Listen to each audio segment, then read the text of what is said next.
Como siempre nos da muchísimo gusto darle la bienvenida a quien es el diputado electo del PRI, el licenciado Miguel Castro Reynoso. Gracias por estar con nosotros. Gracias, Nadia, por la oportunidad que me das de estar el día de hoy aquí contigo y con las personas que amablemente nos ven y nos escuchan.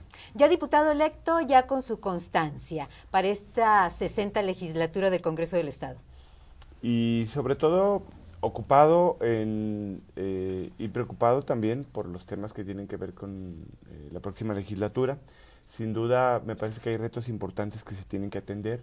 Uno de los más importantes y que en este momento sigue siendo parte de la agenda que preocupa mucho a la ciudadanía es lo que tiene que ver con temas administrativos y sin duda, bueno, pues la preocupación y el interés de cumplir compromisos de campaña, un decálogo que los candidatos del PRI en su momento asumimos de frente y de cara a la ciudadanía. Y bueno, pues prácticamente ya a 3 meses de esto,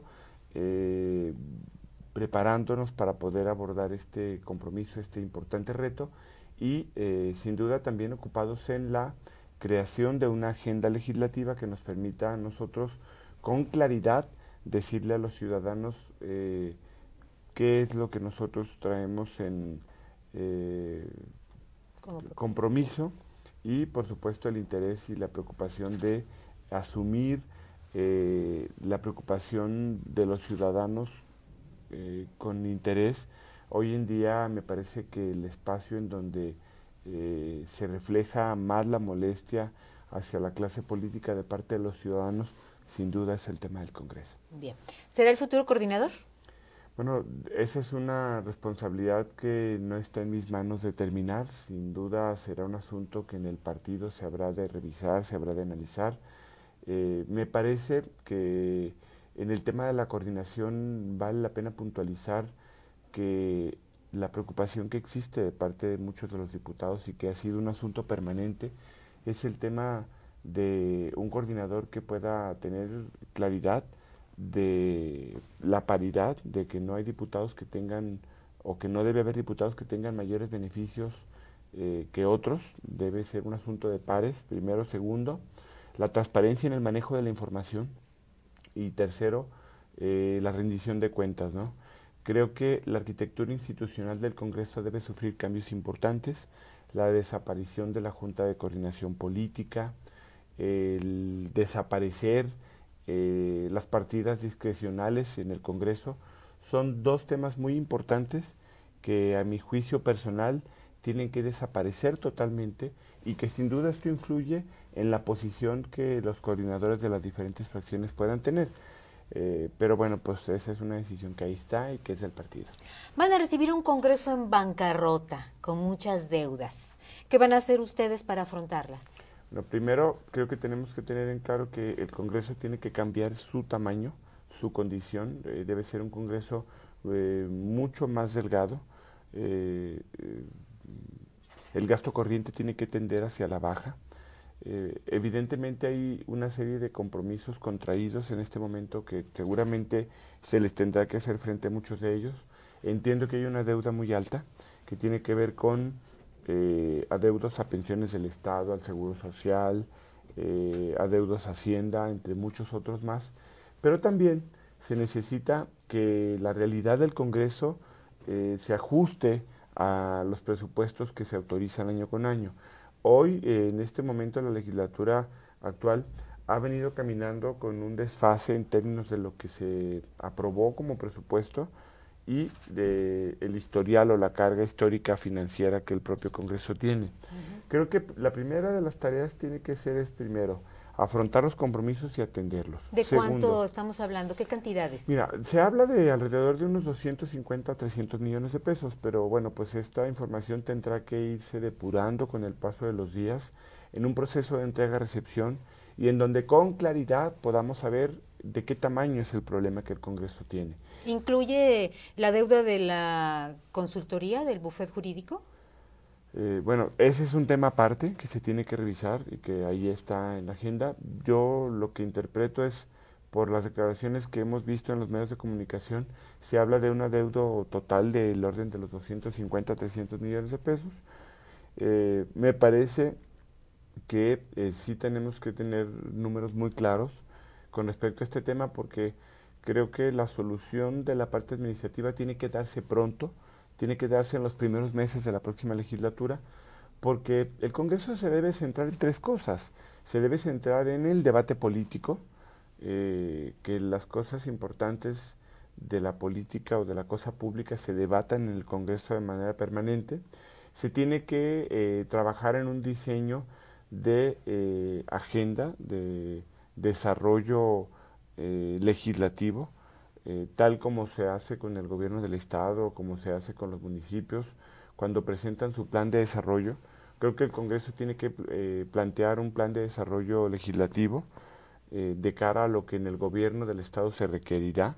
Es decir, el gobierno del Estado tiene una visión de lo que en Jalisco se requiere, y el Congreso tiene que trabajar en un programa aparejado del propio gobierno estatal, porque el Congreso tiene que ser coadyuvante en las necesidades que Jalisco tiene.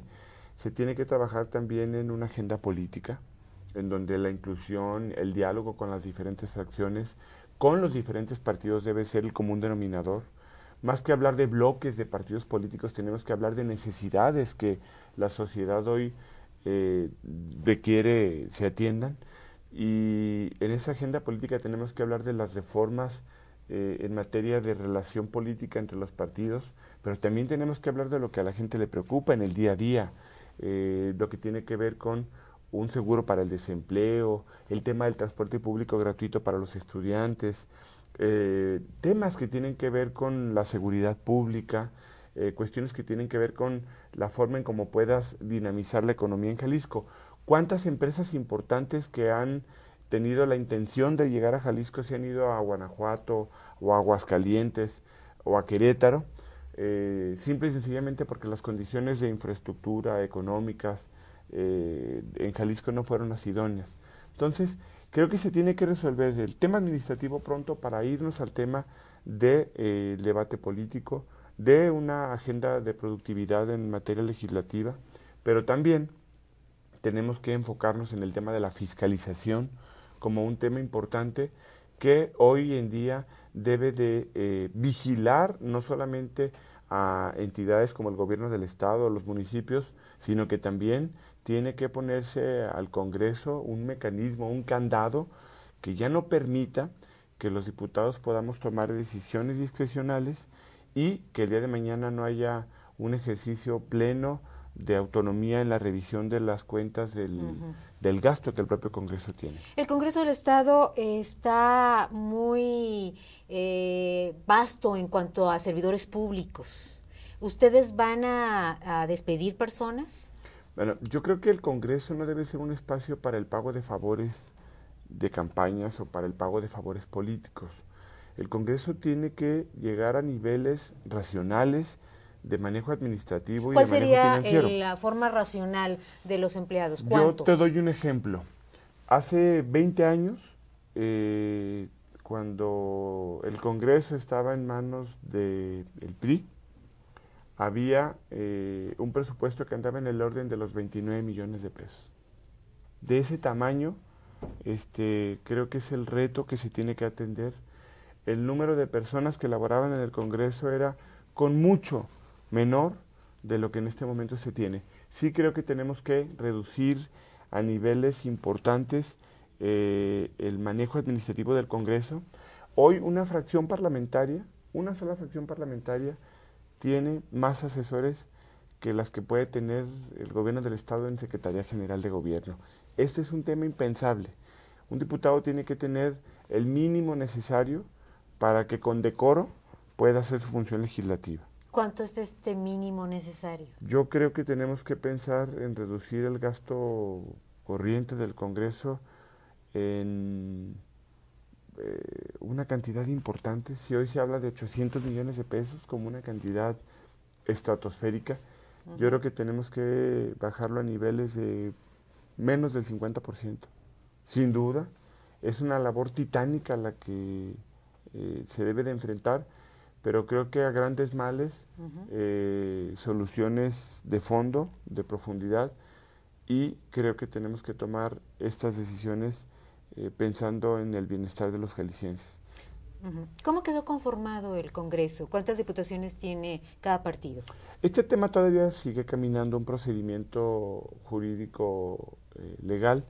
Ha habido por parte de algunos partidos y de algunos que fueron candidatos algunos recursos que se están promoviendo, por lo tanto el resultado definitivo está todavía siendo parte de estos procesos y de estos procedimientos. Hay que esperar a que esto concluya. Se habla de cifras de 17, 18 diputados del PRI, de 14 de Acción Nacional, este, se habla de Movimiento Ciudadano de 5 diputados, hay por ahí recursos que se han puesto en un lado y en otro, el Partido Verde Ecologista con 1, el PRD con 2, es decir, habrá que esperar de todos estos procedimientos. Además me parece que por respeto a quienes han interpuesto estos procedimientos debemos de ser prudentes con este tema y sin duda poco ha de vivir a que no le toque ver cómo quedará conformada la legislatura. ¿Qué es importante de todo esto? Bueno, hay una arquitectura electoral que con los votos de los ciudadanos la sociedad nos pone sobre la mesa. Esta arquitectura de cómo quedará conformado el Congreso nos obliga al diálogo, nos obliga a la inclusión, nos obliga a un proceso de humildad y de respeto por las diferentes fracciones, porque se requerirá de un esfuerzo y de talento político para poder sacar adelante las grandes reformas. Es decir, no podemos pensar o hablar de bloques en materia de manejo político, y sí tenemos que hablar de consenso y sí tenemos que hablar de inclusión. Por lo tanto, a mí me parece que es importante dejar muy en claro el respeto a las diferentes fracciones, el respeto a los diferentes partidos y el respeto también a los diferentes actores políticos que serán parte de la próxima legislatura. Bien. Usted como presidente municipal con licencia actualmente, se ha hablado mucho de este centro universitario, del Cerro del Cuatro que se quiere construir, que es un lugar de reserva. ¿Cómo lo dejó usted? ¿Cuál es el destino de ese uso de suelo? Bueno, durante el tiempo en el que yo estuve como alcalde, este fue un espacio destinado a una reserva ambiental, porque esta es una zona de alta fragilidad. Basta recordar que incluso Miravalle y toda esta parte del Cerro del Cuatro han sido espacios en donde el problema de las afectaciones de la sociedad por el medio ambiente y por la contaminación, pues han sido bastante graves, ¿no? Durante las épocas de invierno, esta es una de las zonas que más afectación tiene. Creo que el tema del centro universitario para el municipio de San Pedro Tlaquepaque, y además lo digo con mucho respeto para la administración actual, porque sin duda alguna creo mucho en las palabras de Ramírez Acuña, del que se va guarda silencio, ¿no? El que se va se calla. Y creo en esto, ¿no? O sea, creo que uno debe respetar a la autoridad y el presidente municipal tiene todo mi respeto. Creo que es importante el que se voltee hacia Tlaquepaque para la construcción de un centro universitario, sí.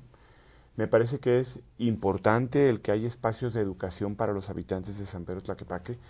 Claro que es importante y es benéfico. Además, no perdamos de vista en perspectiva que se atendería también a una cantidad muy importante de habitantes de Tlajumulco de Zúñiga. Esto lo veo yo con muy buenos ojos. Me parece que aquí el asunto tiene que ver con equilibrios y me parece que el tema ambiental sí se tiene que atender. Creo que hay que escuchar a los habitantes, hay que escuchar a los ciudadanos y me parece que un gobierno siempre debe estar con la disposición de la escucha, de la mesura y que la toma de decisiones no sea una toma de decisiones sin escuchar a la gente. Creo que escuchar a la gente siempre nos ayuda. Actualmente, ¿cómo está la condición de este lugar? ¿Está lleno de árboles? ¿Realmente se van a tumbar para construirla? ¿O cómo está ahorita? Bueno, hay por parte del Consejo de la Zona Metropolitana de Guadalajara una inversión importante. Hasta este momento, entiendo, se han hecho inversiones por alrededor de 50 millones de pesos. Hay algunas canchas de usos múltiples, espacios de diferente tipo, que ahí están. Yo creo que finalmente son espacios que ahí están, que son para la gente. Evidentemente, por la naturaleza y la condición de esta zona, no hay mucho arbolado en la zona, más sin embargo sí me parece que ha sido un espacio que ha sido pensado y ha sido analizado para el cuidado ambiental de un entorno metropolitano. No hay que perder de vista que hay un sistema de parques en donde Huentitán, en donde Colomos y en donde el propio Parque Metropolitano han sido parte de este sistema. Y bueno, pues el Cerro del Cuatro es sin duda un espacio importante. Creo que la convivencia entre el espacio educativo y un proyecto armónico en materia ambiental podría ser una solución que si la sociedad la acepta, conviviría de una manera muy armónica y podría atender tanto la parte ambiental como la parte educativa.